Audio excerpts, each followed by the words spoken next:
go backwards.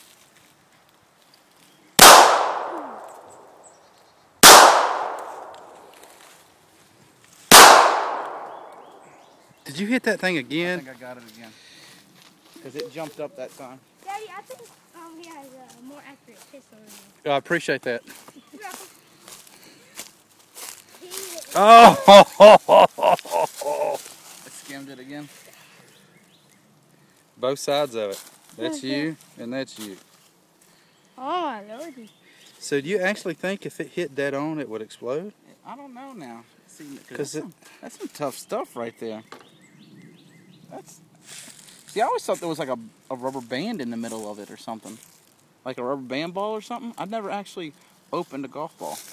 You mean like a piece of bubble gum inside of a hard candy? Yeah, like something like in the middle, like something rubber or Like something. a screwball.